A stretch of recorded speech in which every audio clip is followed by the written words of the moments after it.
Bismillah ve salatu ve selamu ala Resulillah ve ala alihi ve sahbihi ve men vala. Muhammed ibn İsmail el-Bukhari rahmetullahi aleyhinki Sahih Bukhari namlı kitabdaki dersimizin devamında bugün Peygamber aleyhissalatu vesselam'a vahiyniki qandaq kelganligi haqidagi babni o'qiyapmiz. Shu babniki ikkinchi hadisida İmam Bukhari rahmetullahi aleyh shundaq deydi. Bizga Abdullah ibn Yusuf degan ustoz shayx yani hadis bayon qilib bergan edi dedi. Bu Abdullah ibn Yusuf degan kishi kim o degan vaqtida bu İmam Bukhari'ninki ustoz bo'lib, bu kishi bilan İmam Bukhari Misrda bevosita uchrashgan. Shu vaqtda mushadisni Abdullah ibn Yusuf so'zlab bergan. Abdullah ibn Yusuf o'zi tigi demashliq odam bo'lib, keyin Misrga borib, shu Misrda hayoti oxirlashgan. Bu kishi İmam Malik, Leys ibn Sa'd qatorliq hadis olimlardan cho'ng katta buyuklardan hadis rivoyat qilgan. Bu odam ishonchlik, mazmut odam bilan sifatlangan hadis olimlari tarafidan Hijriyaniki 218-yili o'lib ketgan. Endi bu kishi deydi, bizga İmam Malik rahmetullohi alayhi bizga xabar bergan deydi. Bizga degandan atrofida balki billa o'qigan saboqdoshlar bo'lishi kerak. Bu kishi kim o degan vaqtida İmam Malik ibn Anas rahmetullohi alayhi Medine'deki en dağınık alimlerininki biri aynı vaqtida. Bu zat-ı mübarek Hicriyaniki 93-yili tug'ilib 179-yili Medine'de o'lib ketgan. O'zini ait katta büyük alim, muhaddis, Muvatta namlıq en meşhur hadis kitabı var. Onun ustiga şu İslam dunyosidagi meşhur 4 mezhep var. 4 mezhepninki biri bo'lgan Malikiye mezhepninki asos bo'ladi.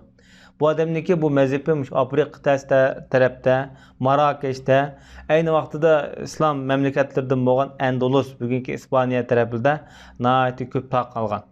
Şuna Şərqdə İmam Azamning mezhebi, Mag'ribda İmam Malikning mezhebi meşhur degan so'z tarqalgan. Bu adam shundaq bir büyük bir Alloh bo'lishi qaramay, fatvo so'ralsa ko'p masalalarga men bilmayman deb javob beradi ekan.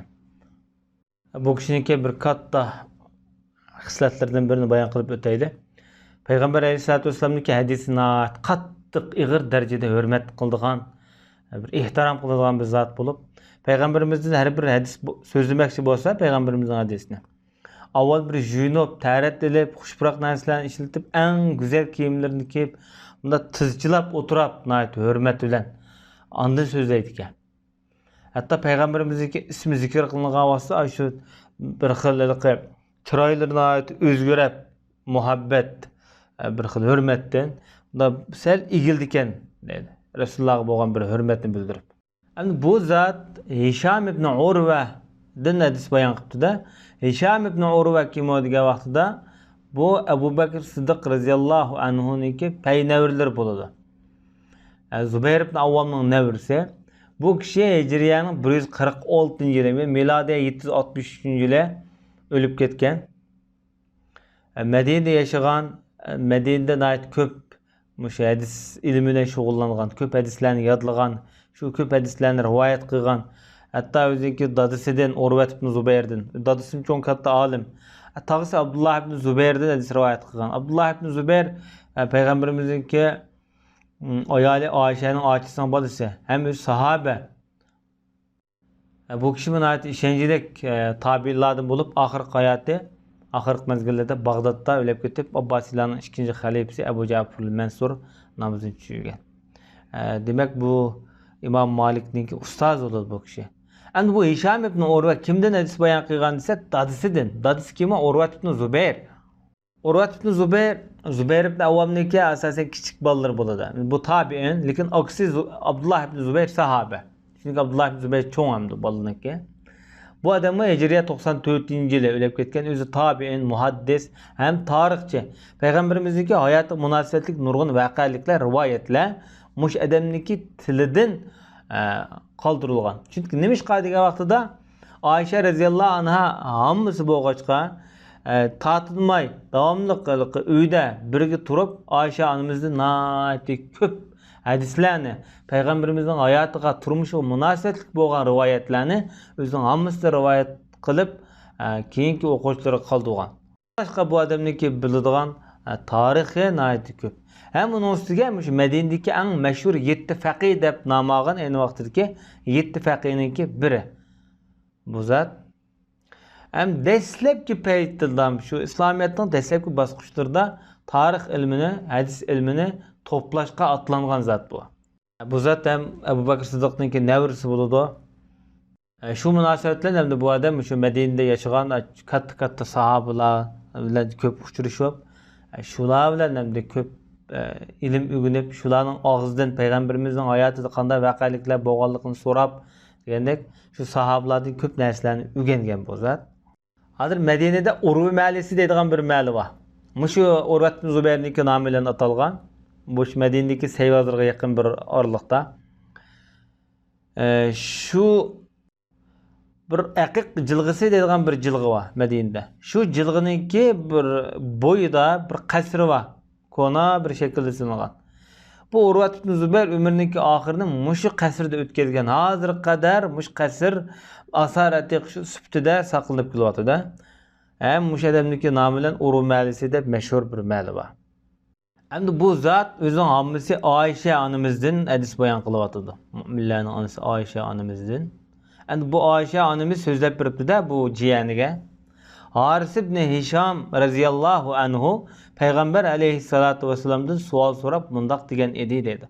Bu Haris ibn Hisham kim o degan vaqtda bu Ebu Cehilniki inisi bo'ladi bu odam.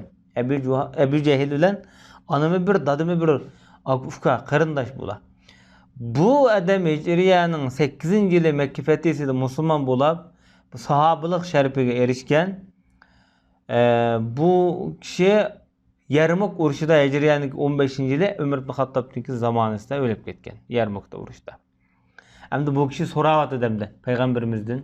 Ya Resulallah sizlege vahiy qaysi şekilde qandaq keladi ya Resulallah deydi. Degandiki Peygamber aleyhissalatu vesselam mundaq deb javob beribdi. Bazı vaqtida bu vahiy menga qo'ng'iroq ovozdek keladi debdi. Bu peygamberimizga bilinayotgan holatda bu. Bu vahiyniki kelish jarayonlari, shakllari net chiqqan o'xshamaydi. Ba'zi masalan asarlar siz o'ngildagandek keladi degan rivoyatlar bor. Ammo bu peygamberimizning qo'ng'iroq ovozining shaklida keladi dedi. Menga eng qattiq holati. Mush qo'ng'iroq ovoz shaklida kelgan vahiy Manga nait ig'ir, qattiq tuyuldigan holat deydi. Çünkü kuchda bu ilm degan. Ondan u vahiy mendan ko'tarilib uzilgan vaqtida men u farishtaning degan gaplarini anqirib, tushunib, shuni o'zlashtirdim deydi. Ammo yani ba'zida vahiyning keldigan shakllar o'xshamaydigan yana bir shakllar bor. U vaqtida farishta men odam sifatida kelib, menga gap qiladi-da bevosita. Men o periştaning degan so'zlarni shu vaqtda o'zlashtirib, hammani yodlab, bilib oladin dedi. Demak, bundan Peygamber sallallohu alayhi vasallam vahiyniki kelish shakllaridan ikki xil holatni deb berdi. Shuning bilan Oyisha onamiz radhiyallohu anha shundaq dediki dedi. Endi bu Rasulullohning vahiy kelgan holatlarini ko'rdi, bildi, shu holatlarni sifatlab bundaq dedi. Men Peygamberimizga vahiy kelgan kunni ko'rgandim dedi Rasululloh. Qattiq bir soğuk günde vahiy kelgan bo'lsa-mu, vahiy üzülgandan keyin peygamberimizning peshonalaridan tok bunda taqatdi dedi. Mush dardida kuchlik, mush darajada peygamberimizga niyat bir xil qattiq bir besimli holatda vahiy keladi dedi. Ve sallallahu ala nebiyina Muhammed ve ala alihi ve sahbihi ecmaîn.